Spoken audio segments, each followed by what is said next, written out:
Happy New Year. 2025 seems like the year of change. There's a new Premier League leader. Man City have won it 4 years in a row. Philip Baldy Clement has finally beaten Celtic. Luke Litter at the age of 17 is the world champion of darts. And the more things change, the more they stay the same. Because it is fucking Baltic in Govan, minus 13. Govan. Happy New Year. Roll the intro. Let's go.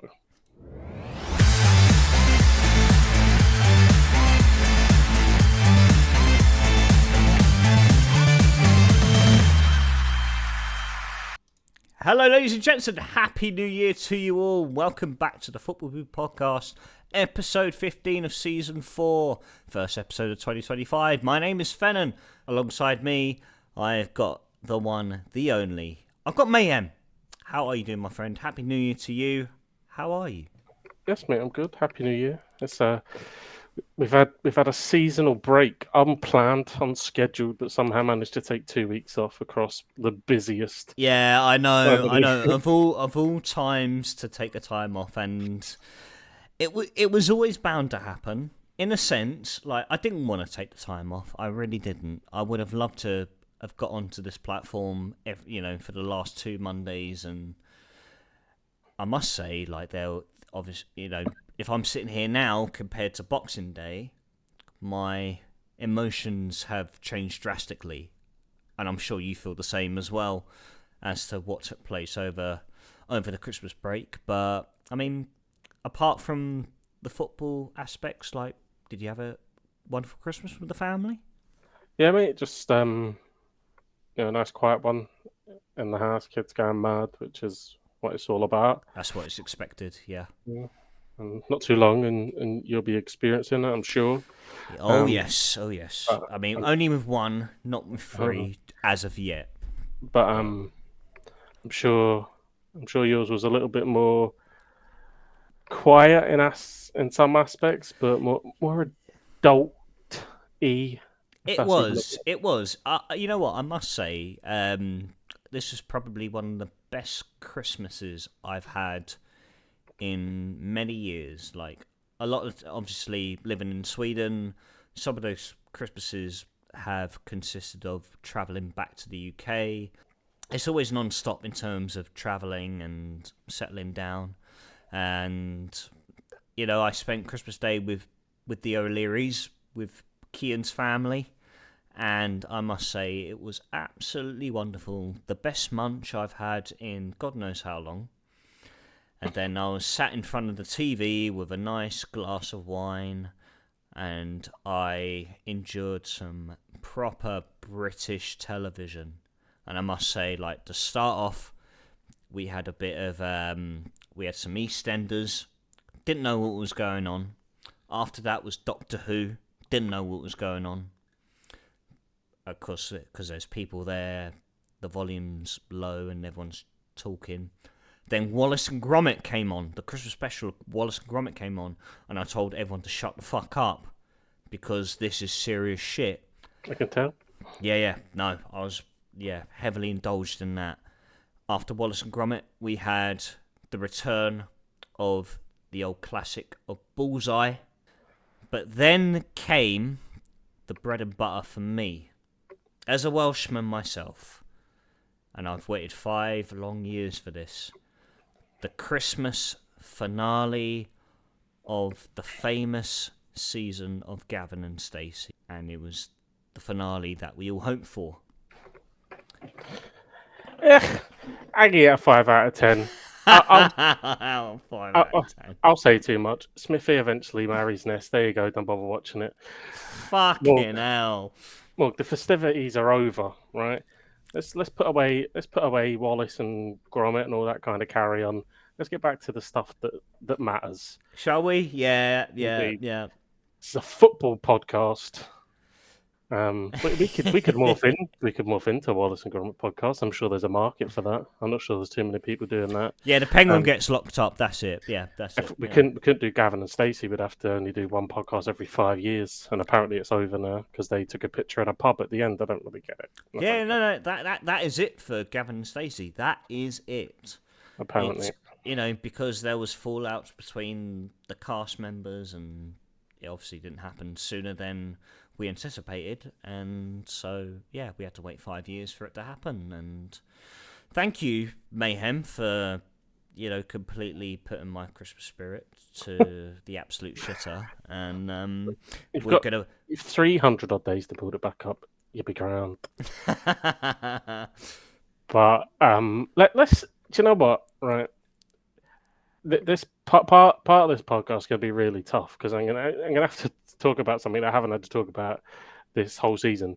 Okay. Losing domestically, and it was a big one. It's going to be tough. So I think we swap it, right? Yep. Okay. And let's talk about the Bluebirds because it's been indifferent. Oh, we're going to start with the Bluebirds. Okay. I think so. I like that. Okay. It's been indifferent. Mm-hmm. I think there will certainly be a bit of festive cheer floating around South Wales, because going in to this hectic fixture list, I don't think you held out much hope going to places like the Riverside and Vicarage Road, but there was still a bit of that old, city in there that you just couldn't shake off, and you get yourself into good positions, and it didn't quite come to fruition. But I guess really, if I'd have offered you what you've got right now across these games, I think you might have taken it. But maybe I'm wrong. Let me know. What are your thoughts? Nah, to be honest, mate, you wouldn't have any limbs left, if I'm honest. Like, in terms of the results over the Christmas period, like, I think every result speaks for itself, and there's a story to each and every one of them. We didn't get off to the best of starts when we went to the I think it's the Kassam Stadium, the Hassam Stadium, Oxford United's new stadium, right?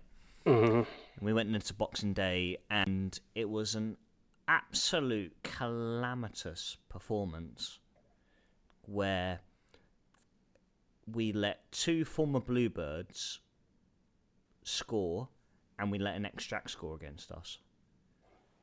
And that really just sort of summed up our 2024 within a nutshell. Like Mark Harris getting on the score sheet early doors, and then Kieran Brown, getting on to the end of a corner set piece header, and then Placheta. Like, don't get me wrong, Placheta's goal is phenomenal. Like, he cuts in from the right flank. He's a good 25, 30 yards out, and he finds the top corner.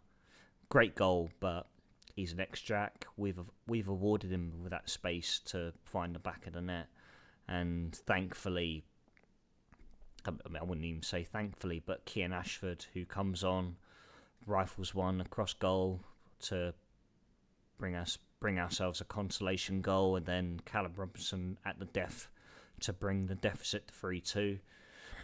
It was far from acceptable from us, but it definitely gave us a better idea of who we should start with going forward in terms of our attacking line. And those two people, Robertson and Ashford, are definitely two individuals that we need to pursue with going forward. For the time being, until Omer Riza somehow manages to bring in whoever during the January transfer window. The Coventry game was, again, another different story. I think the first 45 minutes, we took the lead very early on through Alex Robertson, and we easily could have had 3 or 4 goals in that game. It was the best half of football we had in the whole 2024, I must say. It was one of those halves where, Chris Willett cuts in at one point, could have squared it, but he takes a shot on. Yeah, it was one of those halves where I'm thinking, how the fuck are we not 4 or 5-0 up? Like, it's unbelievable how we haven't put 2, 3, 4 past them. And then the second half came, and everything that could have gone wrong did go wrong, and not in the case of what we expected. So in that first half of the Coventry game, the referee I think it was around 20 minutes, he was subbed off in a way. I don't know how it works with referees, but he'd done something to his groin, and he had to sub with the fourth official. And they had come on to officiate the game, and this is their first professional game as a referee. Solid. Yeah, and you know where this is going right now. And so the second half starts, kick off like only a minute in. Again, switched off defending. Coventry worm their way into the box. They find an equaliser, and then we kick off. We go and pump the ball forward, and the whistle's blown instantly, and a red card is shown to Callum Robinson. Instant red card. And we've seen the replay, and all Robinson has done, I really thought it was going to be something worse. I really thought it was going to be very recollective of when he got sent off in that South Wales derby 2 years ago, when he, purposely threw the ball at Ben Cabanjo or whatever. I was thinking of something like that. All he's done is challenge for the ball, and he's thrown his left elbow, and it's not, there's no malice behind it whatsoever. He's gone up, and naturally his left elbow has come up and has caught their centre back in the jaw, and a red card is flashed instantly. Now, you look at that and you compare it to, I don't know if you saw it, Joel, but João Pedro's red card against Arsenal. I don't know if you saw it. No. Well, I think it was against Arsenal. I'm pretty sure it was against Arsenal. I can't remember what player it was, but he's in a shoulder-to-shoulder tussle with them. They've broken past him, and he is purposefully he's turned into fucking Brock Lesnar, who has gone to absolutely swing an elbow at them, and it got pulled back by VAR, and he got a red card for it because it was a sense of violent conduct.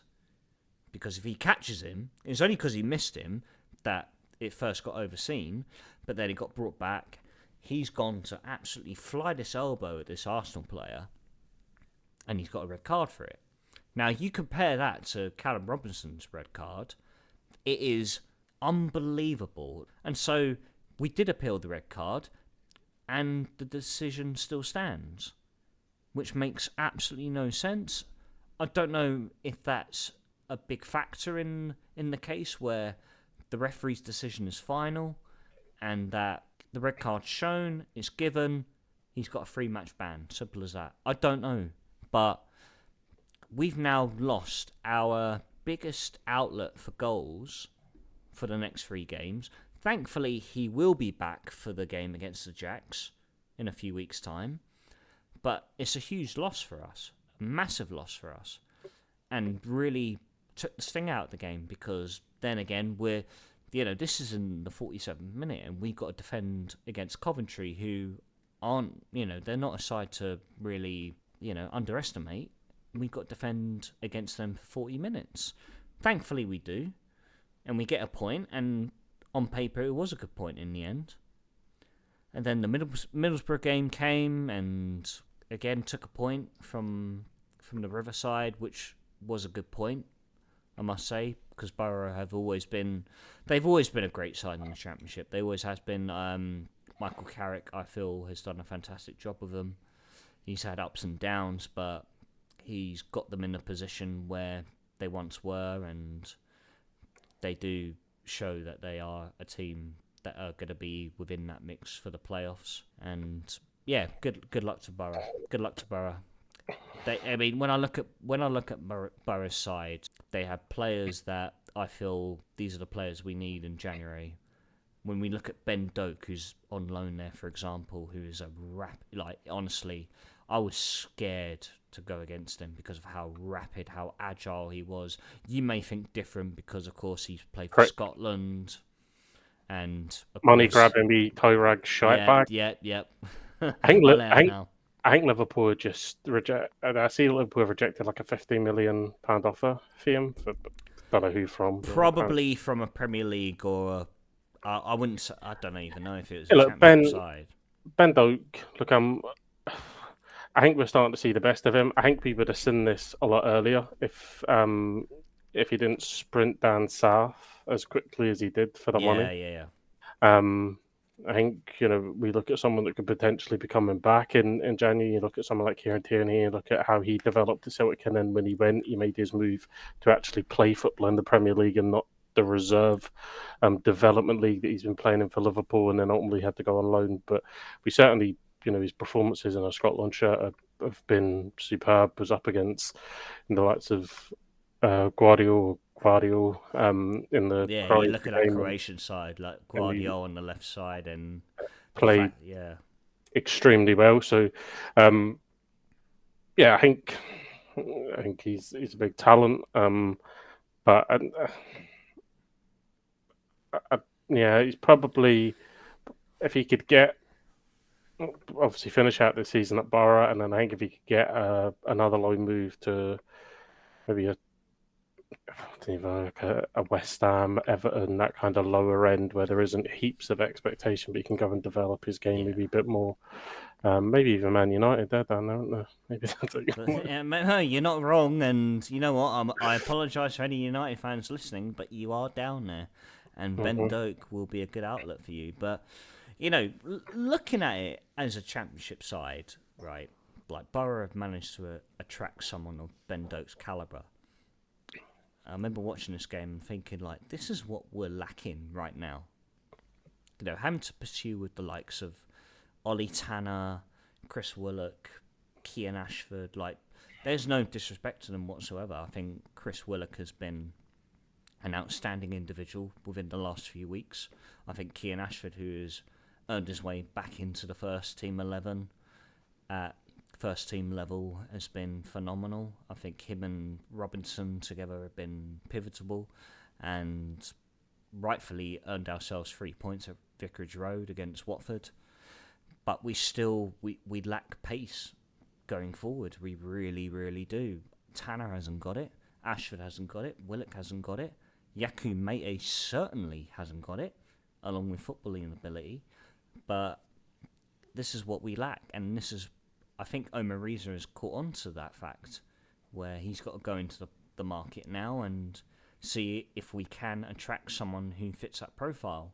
We still got Isaac Davis on the sideline to, if I'm completely honest, is the only player within the squad that possesses pace, because no one else does, 100% not. And we've got to do everything we can to attract someone, even if it's a loan for the remainder of the season, who could be a good outlet for us going forward. Yeah, And you look at the modern game, and it's such a pivotal thing. That word seems to be tripping us both up. yeah, Um, I can't say it either. Pivotal, um, pivotal, pivotal, pivotal. That's it. such an important thing because that pace at the top of it's not just about getting in behind, but everyone wants to press now. They want that high press, they want that intensity, and Mm. that pace. That set off and that striker starts the press now. So them having pace and going in and really charging in sets the tone for the whole team. And if it's someone that's trying their best, but they haven't really got that intense pace, the defenders are going to play around them easily. They're going to play into pockets, draw people out, and that press that you're trying to implement is going to only be unsuccessful and it's going to be poorly executed. So, getting the balance is massive. But yeah, certainly, I don't think it's as important in the wider areas if you're looking for that press because they can set up differently. But certainly in that, that top section to be able to really intensify the press because normally now it's going to be a striker and then the winger's going to come in your second and your midfielder's going to come in for the third. They're all going to go together. So yeah, getting someone that can execute that, with the intensity that's needed to play that style of football is, super important. No, 100%, absolutely. And I mean, there's no names that come to my mind right now, but that's the profile we need, because I do believe that we've got a finisher on our books in the likes of Callum Robinson. I do feel that he is more than capable of finding the back of the net, but as long as he gets the service. And I've said over and over again that we are a team that lacks service going forward. We haven't had that in previous seasons, and I feel with someone with pace coming into the side, will be that would play a big part in that. I must say, I know I said either 3 weeks ago that Callum Chambers was a man that I hope to never see in a Cardiff shirt again. In essence, I kind of take that back. He scored. Not only because he scored, but Omer Riza discovered that he's not a centre-back. He's not a centre-back. I'm going to try him as a holding midfielder in the game against Oxford United. Played fairly well, even though we lost, but he had a positive performance. And then the game against Watford, same again, really strong performance. Coventry again played, again he was a consistent performer in those 3 games, and then of course, go figure, he goes to score against Borough away from home, and what a finish that was! Unbelievable finish for a guy who's scored now 6 goals in 13 seasons, which you kind of expect from a player who is, deputised as a centre back. Like it was a big moment for him, and it was good to see. But I feel he definitely has improved. I think the improvement in performances have improved massively with Callum Chambers, and he feels like a trusted individual in that position. And so hopefully going forward that he continues to be a player that we rely on and can be a positive impact on us. But it's a huge January transfer season for us now. It's a huge period for us, and I don't know if Omer Riza is going to get backed or not. I know it's still early doors. I don't know what market they're going to be exploring, if it's permanent loans or whatever. But there's definitely there's a lot of dead wood he's got to get rid of as well. A lot of dead wood. The January market has that cliche, doesn't it? It does, yeah. It's hard to do business and so on and so forth. I think towards the end of the window, loans will become available for players that realise they're probably not in the plans for the season and they want to go out and explore their options.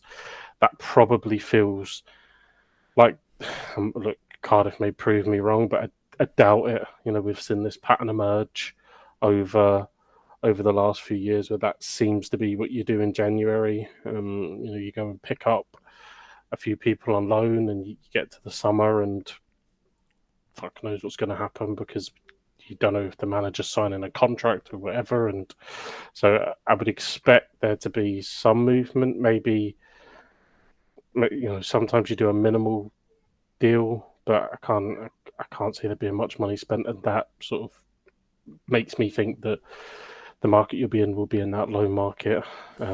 Yeah. God knows what for, though, because you can never predict it with Cardiff, can you? It could be. Nah, of course. You think you need a striker, everything. You think you need forward players, and they'll loan in a keeper or something. Well, this is it. Like, I mean, there's so many layers to Cardiff's situation at the moment. We've got a striker who we bought in the summer from Red Bull Salzburg, who we loaned out to our sister club in Belgium. And this is a striker who scored 2 against Benfica in the Champions League last season. And yet we've loaned him out to Belgium for half a season. Got ruled out in November for injury, and I'm thinking, why the hell? Work permit. Yeah, it probably does.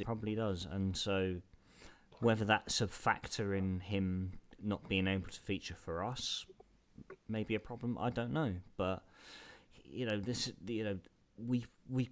I do feel we got the talent within the ranks, but it's utilising them to the best of their ability.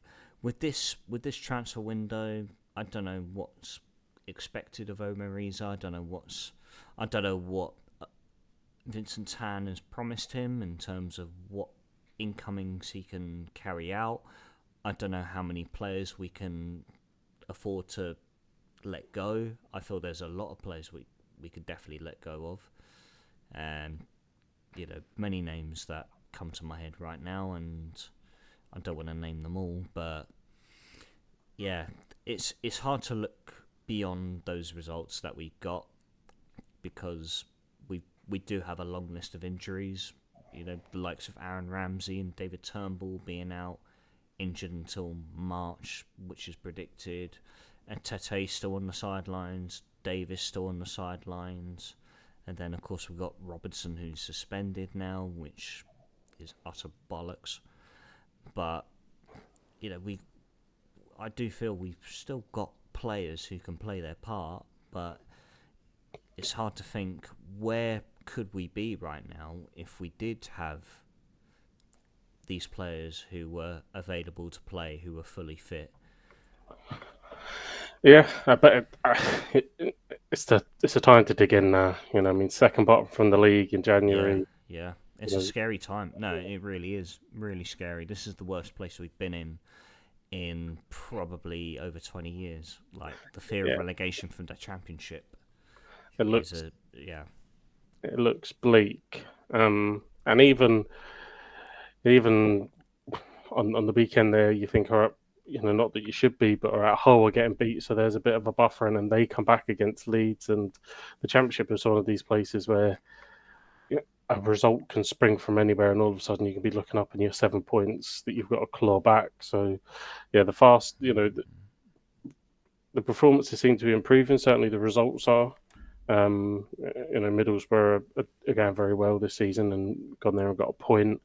The Coventry one to grind that out with 10 men was big, and obviously the win at Vicarage Road is big, but need to start getting a few more W's in that column and just springboard up the league, and just, if Omer Riza is the guy that they're going to go with, then give him that platform to build from, and allow him to like you said, get so much of this deadwood out of the club, and allow him to actually. So much, mate. There is so much.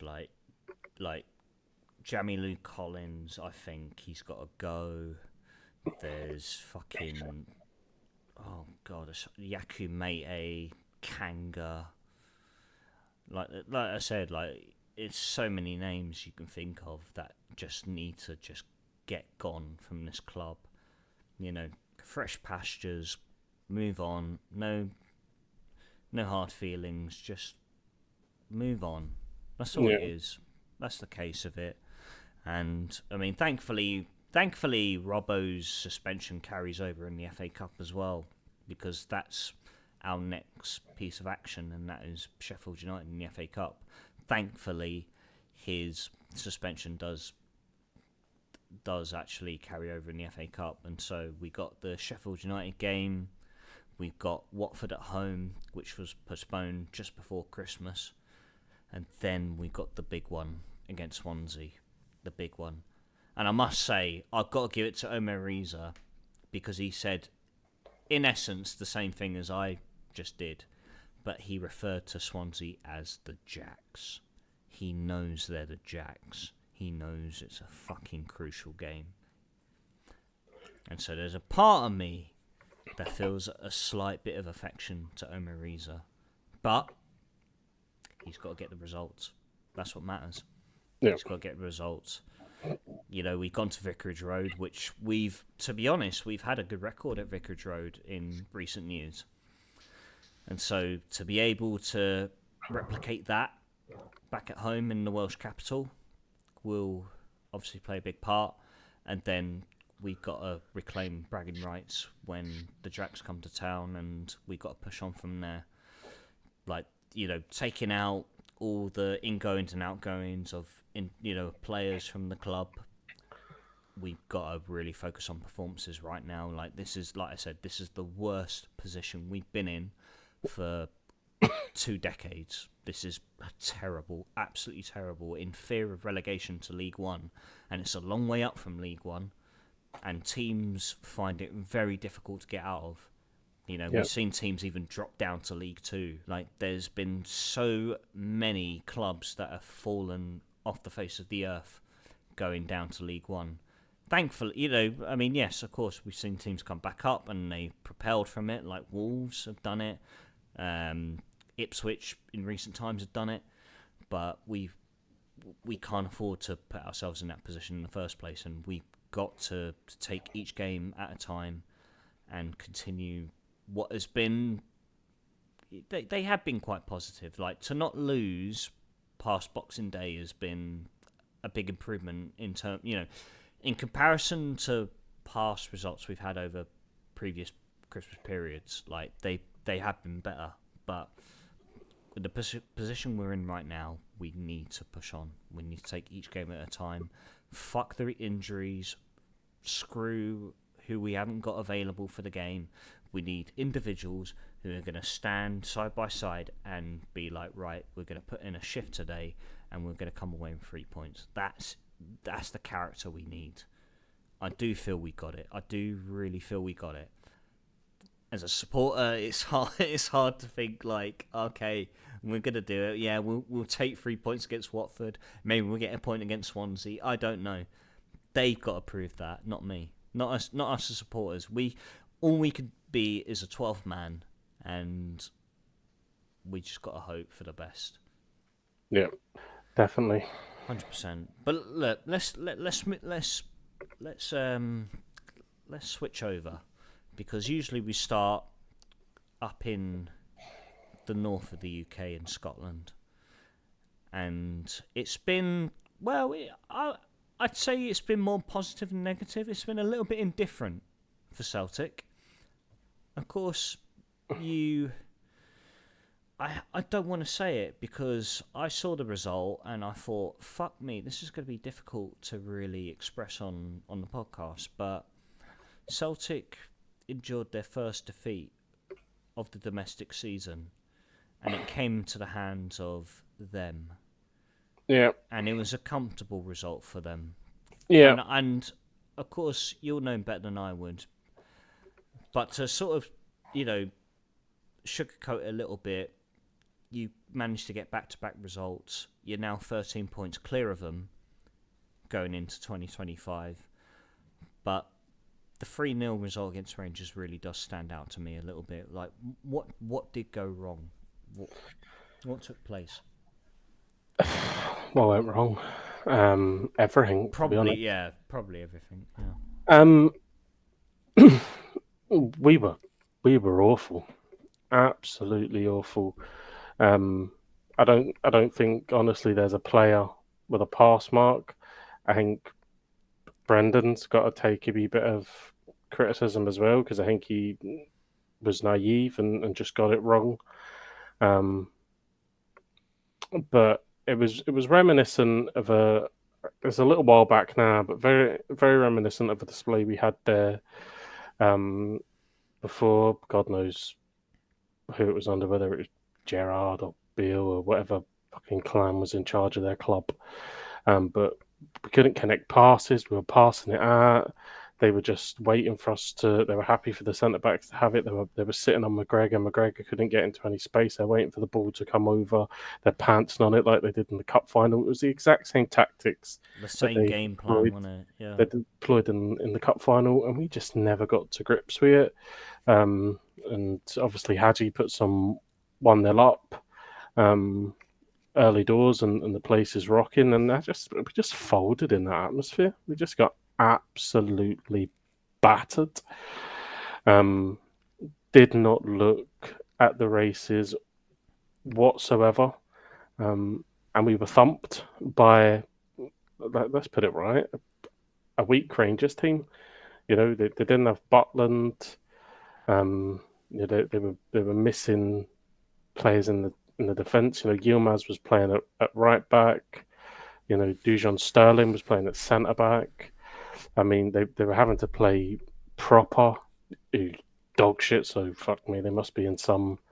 And we let that prick score. He scored the second, didn't he? He nearly missed it. That's how shit he was. 2 yards out, and he nearly missed it. But we were awful, absolutely awful. We were awful in the first half, and you thought, we're lucky to only be one down here. Get him in, Brendan, sort it out. But it just never really happened. Kyogo scores and it's offside, and maybe if that goes in, things turn a little bit.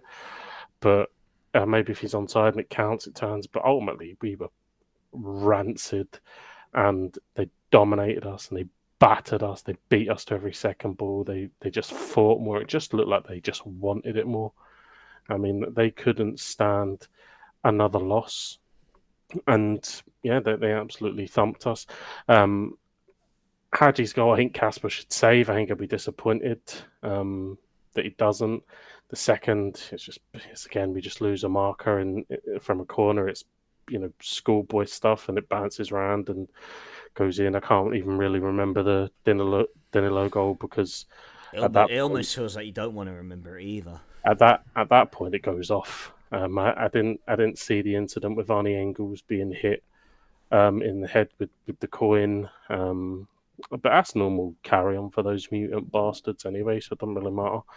Um, you know, in a world where everything you say is scrutinised and we could be cancelled tomorrow for saying the right thing, and I'm listening to them talking about being up to their knees in my blood, echoing around 50,000 people frothing at the mouth. But sectarianism, who gives a fucker? Um, so I think it was tough, man. See after that the fallout. If they weren't so shy, they could have cut that to 6 points, but they shat the bed against Motherwell. It was Hibs, wasn't it? Well, Like but before yesterday. that, but going into this, they shit the bed against Motherwell. Got a dog shit fucking result there, where it was two each or whatever. They dropped more points against whoever the fuck they did. So if they had actually put together some decent form, then they could have cut the gap and actually to a meaningful thing. And apart from them stopping us from getting 17 points clear, they've cut it to 11. Fair play to them. And then that we come off that, and obviously we're back at home. As a side note, I think our away form has been pretty brutal for a while. It was a worry in Zagreb. We drew against Dundee United, and we didn't look fantastic there. So I Yeah. was worried about going. No matter what position they're in, that's always going to be our toughest domestic away game of the season, and we folded. Um, so we're bouncing back, and obviously St Mirren. Oh, that's the other team they shat their bed against. Sorry, St Mirren. On Boxing Day. Um, so St Mirren are coming to town, and they're making it tough for us. And sitting back, I thought we played all right. I think Luke McCowan had a good game. Kuhn scores two again. The numbers he's put up this season is incredible.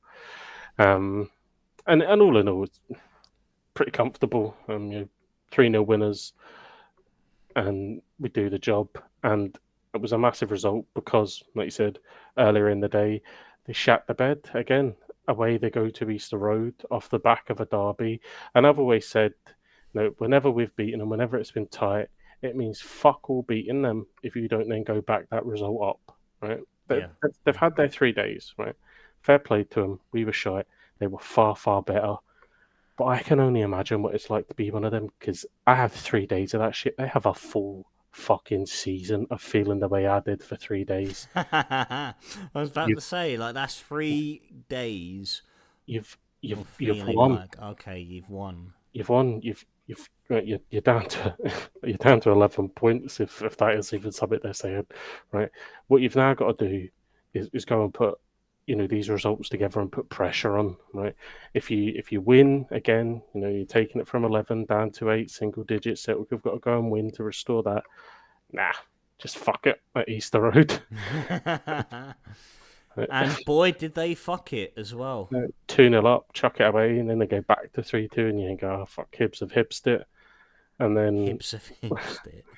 Rocky Bashiri can getting his head on Sherry, it. what a guy. And then has an absolute brain fart moment, and it's Igamani, and he should make it 4-3. I mean, they're touting him as the second coming of Pele, and he misses from fucking 8 yards. Well, I mean, he seems like the only positive outlet for Rages at the moment. Like, he seems like one of those individuals that you would think that, oh, Championship Premier League clubs would be sniffing around right now.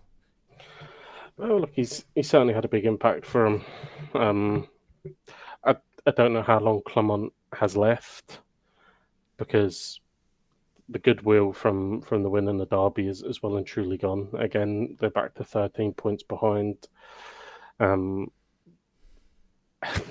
And I mean, away from home this season, they have been absolutely rancid. I mean, like I said, in the last couple of games, I don't think our away form has been too good, but they've been fucking honking. Like, so yeah, I can look at the end of the day. Come the end of the season, right? We'll at least have two trophies in the cabinet. That'd be we'll be lifting a double because if Aberdeen hadn't fallen off the face of the earth, then they would be in a serious battle for second.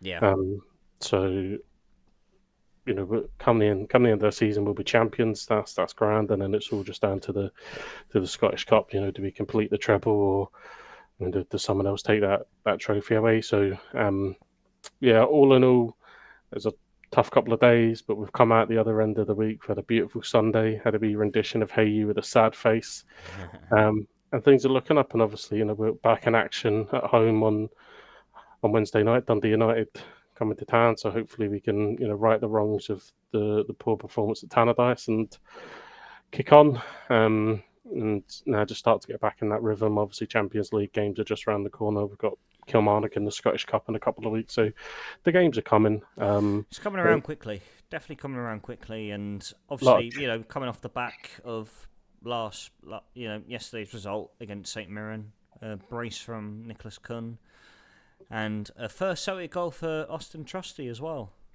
I'm Yeah, grateful from Engels as well. I think um, he come down, he had whatever kind of virus and couldn't start. Not that I don't think it would have made any difference. Every player on that pitch at Ibrox was brutal, but he's been a lot better across this festive period. A couple of man of the match performances, and his corner delivery for the Trusty goal was fantastic. And I thought he played fairly well for the minutes that he was on against St Mirren. So he's looking like he's starting to find a bit more confidence and starting to get back to where we know he can play it, which is good and bodes well for obviously young boys coming up, and then obviously Aston Villa at the end of the month, because we're going to need to be firing on all cylinders for them. But yeah, and a week where it looked really, really bleak, we've come out of it, and it wasn't as bad as maybe in those games. The emotions are raw, and the fallout from it is, you think the world is imploding inwards. And yeah, we've got to be a bit of clarity that them showing up for one game a season doesn't change anything. They're still shite. So is what it is. You've got to take it on the chin. That's football sometimes. Sometimes the Diddy team beats the big team. That's why we love it. That's the small teams always want to play up when the champions are in town, and that appears to be what fucking Rangers are now, because they play up when Celtic are in town, and then they get pumped off St Mirren, draw to Motherwell, fucking chuck Leeds away against Hibs. So, it was a tough one to take. It was a sore one, knocked us down, but we're back up, and the pressure's right back on them. And fucking love it. Mentions of KT's name being sung. he's been sung about quite recently. In terms of an incoming, as an outgoing, Nicholas Kunn's name's been sung a fair bit as well. What were your thoughts on that? He won't go anywhere. Not in January. We see this with the Matt O'Reilly stuff. If he does move on, it'll be in the summer, and I'm sure with the season that he's going to post here, and the impact he's had also in the Champions League, there will be suitors. I think Brentford's been touted, so maybe there will be people interested, but we won't do that kind of business in January. Of that, I'm fairly confident that he'll remain a Celtic player, and then we'll deal with that in the summer window when we need to be. Apparently, KT on a pre-contract and then a loan deal to get him up the road in January. Brendan Rodgers seemed to have a real problem with us singing Kieran Tierney's name. Apparently, that's offensive to Greg Taylor. What's offensive to me is Greg Taylor's performance in the couple of Rangers games that I've watched him in. So, look, Greg Taylor's been a fantastic servant, and I actually love Greg Taylor. I think he's massively underrated. I think he's one of these players that we'll miss when he's gone. I think domestically he's fantastic. But yeah, the cup final and it was fucking shite. They were all shite, especially that Ibrox game, fucking shite. So imagine we start to get linked with someone that we know on his day is world class. Greg Taylor, for all of his ambition and his hard work, he isn't world class. Kieran Tierney on his day is. So Yeah. forgive me, Brendan, for us getting a wee bit excited. He should stop having a pop at us and start to fucking realise how Philip Clement's going to play against him next, because Brendan hasn't done a lot wrong since he's come back, right? But go in there. I know how they're going to set up, and I'm not the fucking football manager, and I'm not getting paid enough to wear Gucci belts and be the fucking Celtic manager. So surely he must have known what the fuck was going to happen. But we'll give him a Bible for now. And It's not good to get given a Bible in the first place. that we kick on. And yeah, look, hopefully in this window we can sort of do that for Tierney getting back. Obviously, he'll have to be managed correctly. I still think even if we get Kieran Tierney in, we need to keep Greg Taylor. Like get him, Yeah. because Kieran Tierney is not going to be able to play every single game. We've seen, he's fucking chocolate hips. You know what I mean? So, um, but he's going to need to be rotated. He's going to need to be managed. And Greg Taylor's the perfect person to play that rotational thing. I think maybe Greg wants to move on. Look, he's completed Scottish football. You get it, you know what I mean? He's so many medals now. He's done it for so many years. And if he wants to go, then fair play. I'm sure he'll be getting plenty of offers from down south, championship wise, and We'll have him. We'll have him. I'm sure 100% that we'll have him. I'm sure there's a lot of people, and maybe he thinks if he doesn't go now, when does he go? So, no, look, if he goes, then fair play. What a decorated player he's been for us in recent history. Picked up so many trophies, been a pivotal part of Angie's team and then Brendan's team alike. So yeah, I think he's been fantastic. But I think he would be the perfect person to say, right, KT comes in, but we still need that balancing act, because KT is probably only going to be able to play sort of 15 games, 20 games a season, maybe.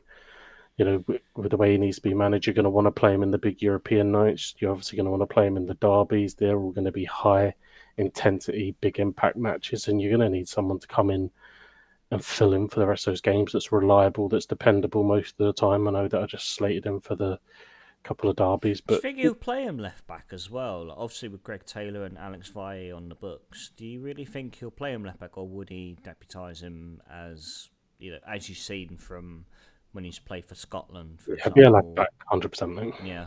100% he'll be a left back.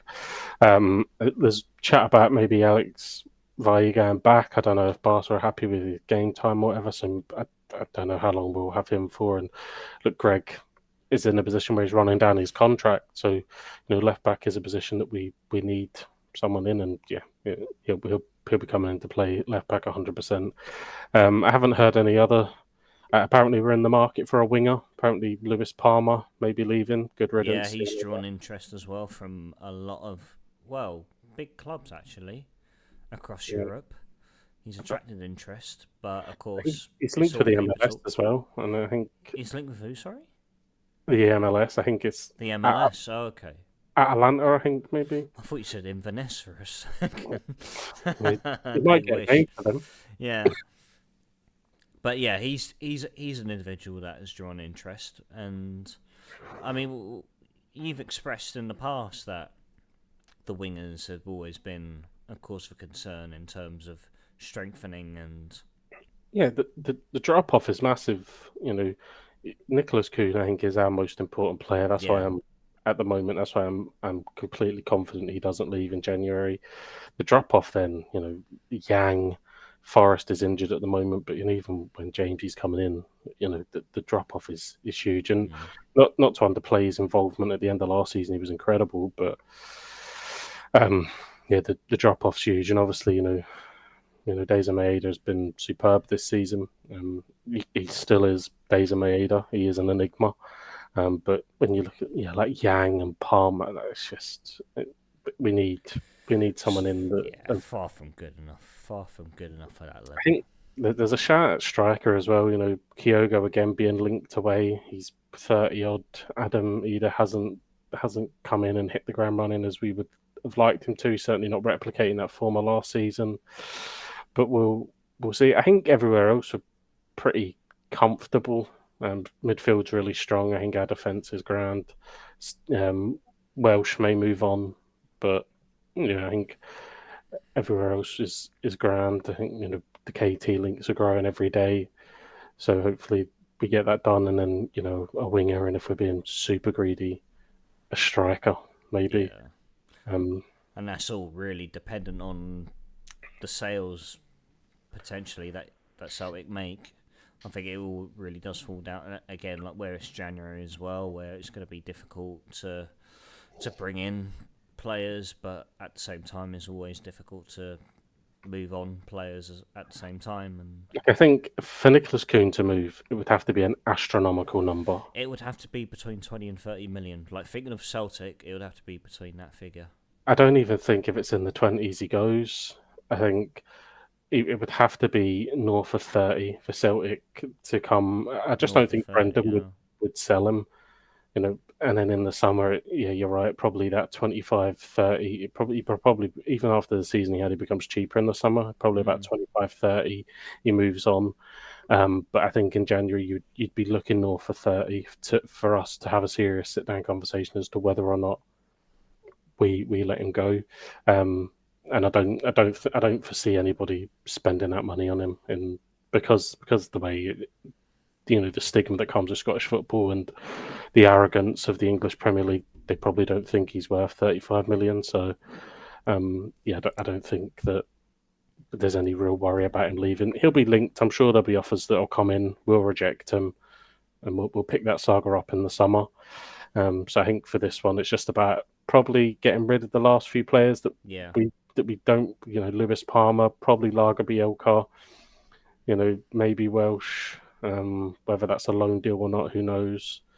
Um, and then sorting that left back, whether Vi goes back or whatever, who knows? But yeah, I think ultimately coming out of January in a stronger position and kicking on to wrap up this league title, and try and complete another domestic treble, and hopefully have some knockout European football as well. Yeah, 100%. I think, especially in Celtic sense, it's always a big factor as well in terms of maintaining the squad that they have as well. Like with big players like Nicholas Kuhn, who has had a fantastic season so far. He's definitely an individual that you don't want to move on, and would be happy to potentially explore an exit for him in the summer. But by all means, someone that you don't want to look to be losing in January and amongst other names as well. Yeah, I think come the summer there'll be some big moves. I think we're probably watching the last season of Rio Hatate. He's been he's been linked down south multiple times. I think that probably happens in the summer. And Nicholas Kuhn probably goes. I think as well come the summer we'll have some real interest in Alistair Johnson. I think he's a fantastic player. And you know it'll be interesting to see there. Bayer Leverkusen are interested in Cameron Carter-Vickers as well. That's another one floating around again. Ooh, okay. I, there's, I'm more confident as confident I am about Kuhn. I'm more confident that we don't sell Cameron Carter-Vickers, but I know that that link's flying around, and obviously we've done business with them before in terms of Jeremy Frimpong. But yeah, look, I think there'll be a lot of rumours. There always is, but until Fabrizio Romano gives us a here we go, then believe nothing.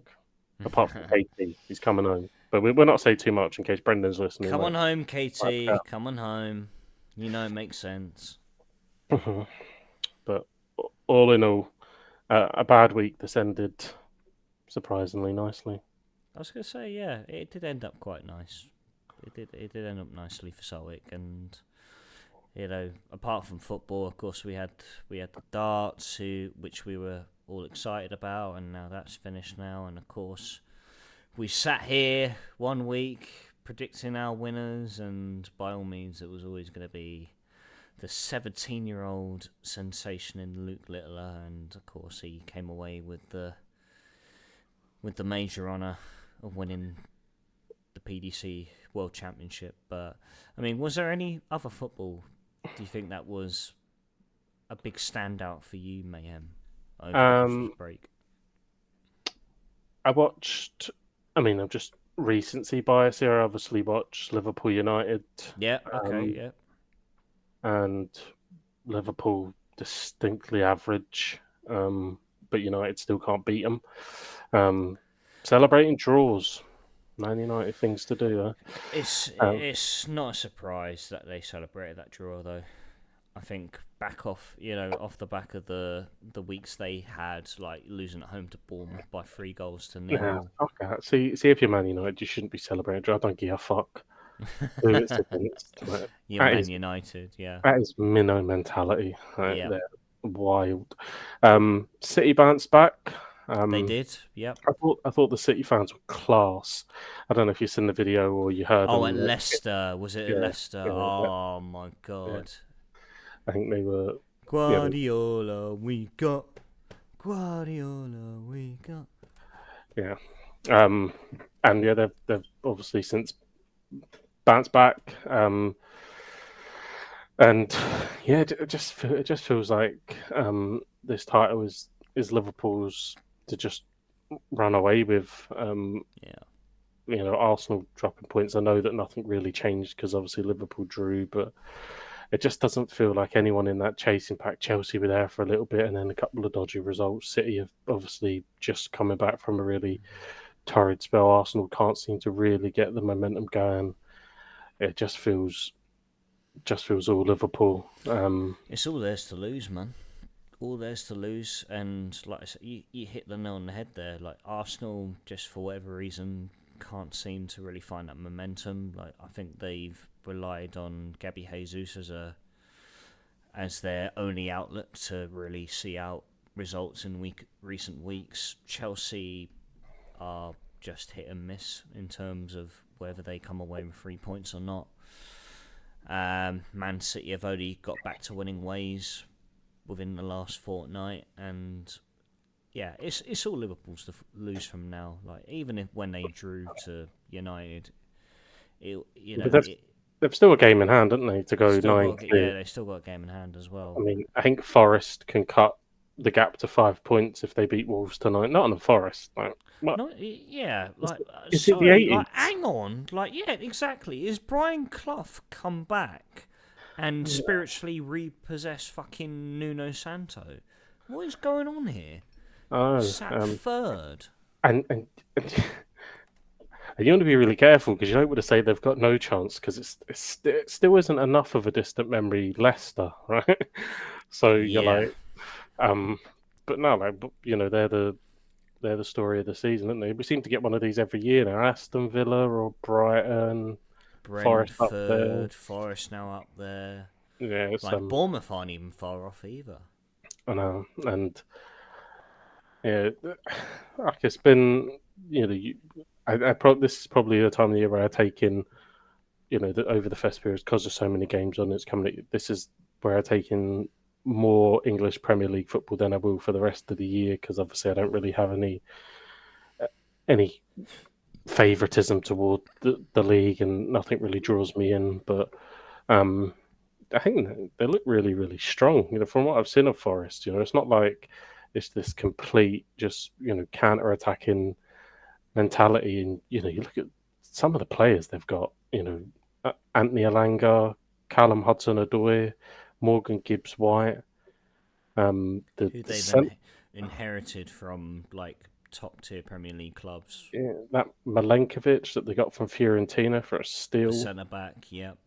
Um, yeah, the playing fantastic. Elliot Anderson, that looks to be, it was a hefty price, but We looks, all laughed at that in the yeah, summer. We absolutely chuckled at that 40 million price tag they paid for him from Newcastle, and my word, how well that's paid off. he seems to be doing a fantastic job for him. And Newcastle have seemed to come back to the story a little bit as well. Alexander Isak, 7 consecutive games he Yeah, scored in there or it something. was like I think it was like 6 competitive home wins they've got as well. So yeah, Newcastle they're on a good run at the moment. There's a few of them at the moment who have thrown themselves in the mix and you don't see Arsenal or Chelsea or even Spurs. Spurs who have not been on a great run at all. It feels like Ange is starting to really crack now under Yeah, the questions more than anything in terms of like I what's your think, plan B. yeah, the style of play that he plays, if it isn't working, it's going to look daft. Yeah, So yeah, they're languishing, sorry, a long way down the table, not where they would expect to be. Um, and it just seems that they get a foothold in a game and they throw it away. Seems what happened against Newcastle when they go 1-0 up. Dominic Solanke scores a good header, and then they just allow Newcastle to dominate the game. And maybe in the second half, they probably feel they maybe should have got something out of the game, but yeah, it just doesn't seem to be clicking. I think they've a semi. I think they've learned from their mistake of when they sacked Mourinho. I think if you remember, Mourinho got them to a cup final and they sacked yeah, Mourinho. yeah, Um, so I think he gets a semi final, but obviously they've got Liverpool. If he gets to the cup final, I think he'll get the cup final, so they can try and get this hoodoo off their back of not winning a trophy. But I think if he loses in the semi final, goes out, then that'll be his job, and yeah. yet another Spurs manager bites the dust. It's a weird situation they're in as well because we talk about injury crisis from other clubs. He's relying on what's it with that Gray from Leeds Yeah, playing in defence, Lucas Berryvale coming into midfield. They even between the sticks where they've now lost Vicario and Forster, and they called up Brandon Austin, who's 25 years old, to be between the sticks. So I thought he had a decent game. yeah, he played well, but Yeah, by all means, like Udogi's a very out depleted injured as Tottenham well. side. Yeah, look, it happens. He plays a high intensity game. I think there's always going to be repercussions from that, but um, yeah, I fear for him. I do fear for him because I think if it all goes wrong in the semi final, then that could be his job.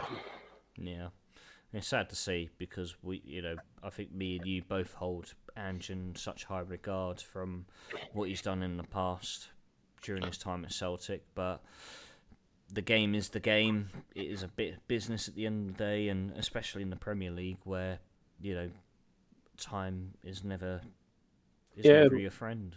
it's a results business. You know what I mean? You've got to Yeah, get those results. And yeah, obviously he's reeling, like you said. Losing Romario and Van der Veen and your goalkeeper and whatever, but that doesn't really account for why you're bottom half of the table. So um, they've got to bounce back. He'll not give up. We'll keep pushing him. He'll keep demanding. But yeah, I worry about how bad with that defense. I just worry about how badly that semi final could go.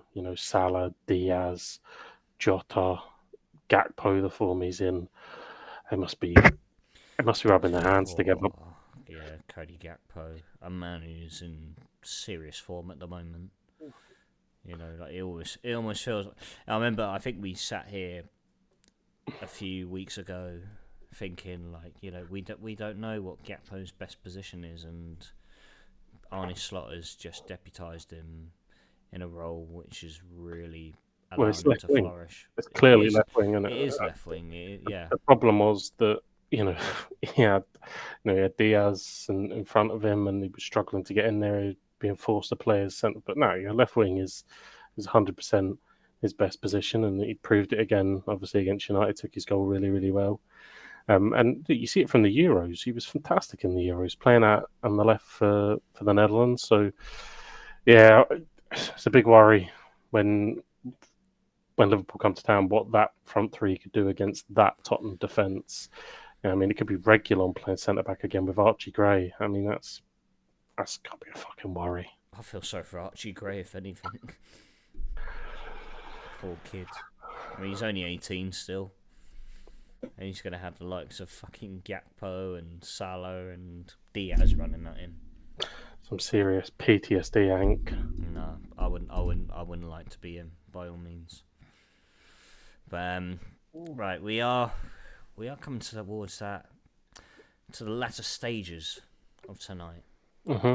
I don't know if there was any other No, footballing business that you wanted to address at all. Forest are 1 up. They're going to win the league. Heard it here Oh, first. well, there we go. Whack your bets on now. They're probably about 20, 30 to 1. Yeah. There Gamble you go. responsibly. Or irresponsibly. Do whatever you want. Do whatever you want. But we are going to return an old little segment that we introduced in Season 1. I was talking about Season 1 earlier to Kian, and he went, "You only had 10 episodes in Season 1. I went, "Yeah, I know."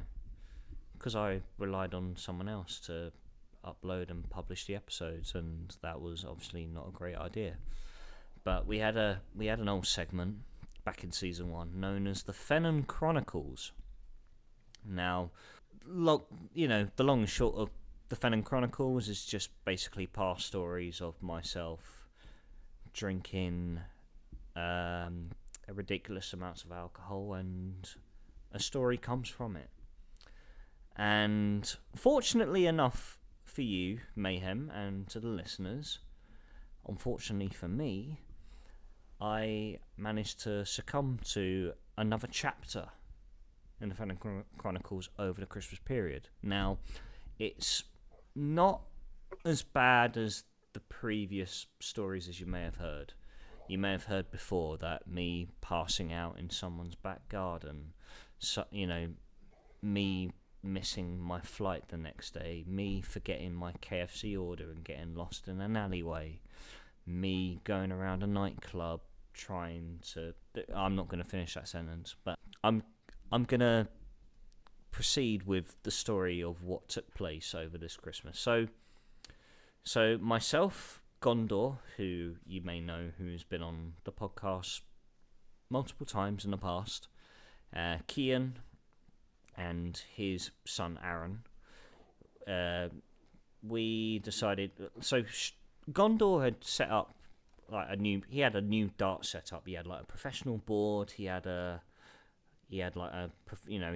long professional mat with a gnocchi in the middle of it, where we had the stand to where we could throw.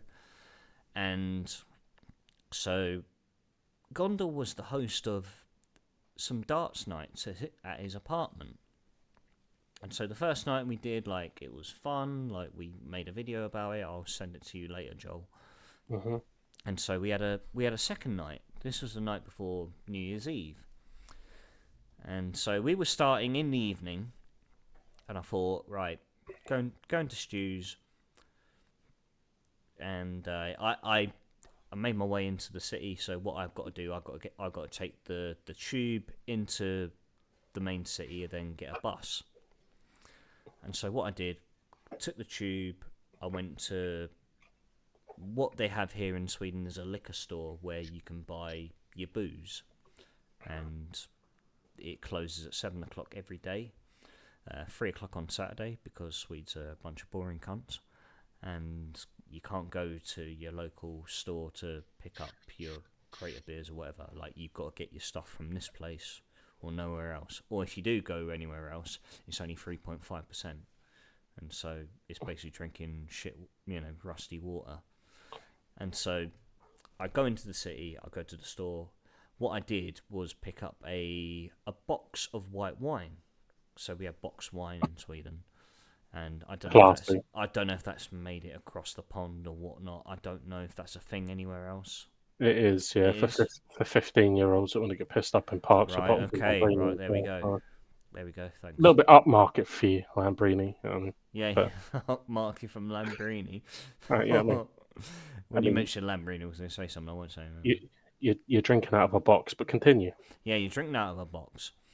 And so we get to Stu's, like Kian's got like a couple of cans of beer. I've got this box of white wine. It's white wine.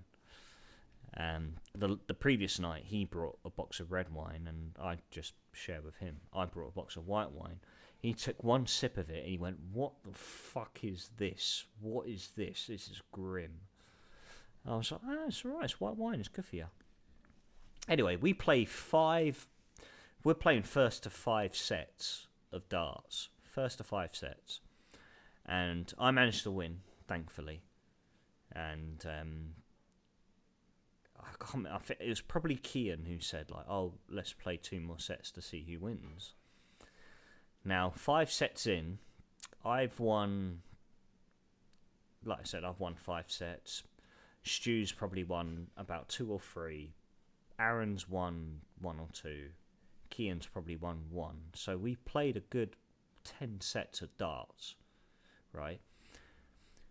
And at this point, I'm absolutely like, I haven't eaten anything before, and if I don't eat before, then it's going to be bad news. And I fell into that trap, and I had a little bit too much of this white wine, and I'm a little bit surprised that Stuart didn't say to me, "Oh, just look, go to bed, crash there, and wake up the next day." No, he let me leave that apartment that night. And the bus stop is right round the corner of his apartment, right there. And so I'm trying to recollect my thoughts of this night, because I don't remember past the fifth set, to be honest. I don't remember a thing after that. Apparently, I put a hole in his wall with a dart, and that was it. But that's bound to happen if you have a dart set in your fucking apartment, right? And so I get to the bus stop, and I'm thinking, I'm on my phone, I'm like, this bus ain't coming. Like, why is this bus not coming? So I wait there 10 minutes and think, I'm hungry. I'm really hungry. I'm going to go to the petrol station to get like a hot dog or a burger or something. And so and this is a very simple walk to make. I've just got to walk one straight road. But I've decided to turn. I've turned right. And thought, right, at the end of this road, I've got to turn left, and then just go straight down, and then it's on the left side. Like, you can't miss the petrol station. But there was me trying to be smart, and of course, being in the way I was, I thought, oh no, I'll cut down one of these little roads, these little like housing estates, and I'm walking down them and thinking, okay, it must be on the right here. Oh no, it's a dead end. Let me go back. I'll go this way. Why am I in the forest? Walking through a forest, still walking through a forest. I'm looking at Google Maps like this, like, I've been walking this way for the last half hour. Why am I in the same spot? Why am I still walking here? And then I turned it. I turned my phone. I'm trying to sort of really accommodate to Google Maps here. I'm turning around, like looking at it, like seeing, like, all right, I've got to go that way. And it's directing me through these actual woods. Like, there's no pathway. I've got to like go through these trees, these bushes. Anyway, so I'm walking through these bushes, like fucking fighting off these branches and stuff like that. I come to this big like metal fence, right? I'm like, have I got to go over the fence? How am I going to get over the fence? And this big branch. And I get on this branch. And I'm like starting to wobble at the end of it, like trying to jump onto this metal thing. And I got halfway and I thought, this is going to be a Fenton Chronicles if you do this. So what I did, I basically hopped down and just like thought, right, I'm lost. You just got to admit you're lost. You're just lost. And I got an Uber home. And yeah, got home, ate, drank, and then woke up the next day. And I went and met the boys the next day. And Stu's giving me shit of like what I did in his apartment. I put a hole in his wall with a dart, so what? I almost put a hole in his foot from a dart, so what? And Kian was like, where did you go? Because it's one straight road from the bus stop. Where did you go? I was just like, I don't know where I went. But I got on an Uber and I got home. And so he's like, give me your phone. Look at like, looks at my map of where I ended up, where I got the Uber from. Mate, I had walked an hour south of where I was meant to go. 1 hour south in the complete opposite direction. I've ended up like I mean, I can't explain the area where I was, but like it's the complete opposite direction where I was meant to go, and I got an Uber from there. Probably on the fucking border. He didn't get picked up by customs. It was almost Norway. It was almost Norway. I ended up in. So yeah, no. Where I really thought I was walking towards where I was meant to go, I was walking in the opposite direction of it, and Google Maps decided to say, "No, you're on the right track." As like as of what I thought it was. That would have been a good story if you jumped into Norway and ended up having to catch a plane home. Well, it would have made this week's episode a bit more interesting. Calling from a fucking prison cell, yeah, like. Yeah, you got 2 minutes. Say your piece with mayhem over fucking Google Meets. Interesting. So yeah, no, that was yeah. So yeah, there was another chapter added in to Fenham Chronicles this Christmas, and I really hope that is the last. I'm sure it won't be. Did you say something? Yeah. You say yeah. We've got a stag do to go on. No, it ain't gonna be the fucking end of it, is it? It ain't gonna be the end of it. No, I hope it is. Like, I really hope it is. And so, yeah, no, I'm guessing Maria was listening to the whole of that. Why are you looking at me like that? As you knew. You fucked off to Tenerife for 10 days. I was on my holiday. Nearly in Norway. Nearly in Norway. No, I wasn't in Norway. But yeah, no, that was Fenham Chronicles. Good to bring it back for season 4. I really thought season 1 would have been the fucking end of it, but evidently not. Yeah. If you've no idea what we're talking about, then go check check season 1. Reminisce about the many adventures. Yeah, the stories are much better back then. This one's shit. Right? Yeah. It is. But Mayhem, look, thank you very much for this evening. Good to kick off 2025 in the best way possible. Good to see that Celtic have had a somewhat good start to the year, and as of Cardiff as well. And long may it continue. Indeed. Ladies and gents, thank you very much for tuning in. If you are new to the Football Booth podcast, we are available on all audio platforms, including Spotify, Apple, and Audible. If you're watching us on YouTube, don't forget to like, subscribe to the channel if you're new, and ring that bell for notifications. And until next time, ladies and gents, I bid you all good night and a star.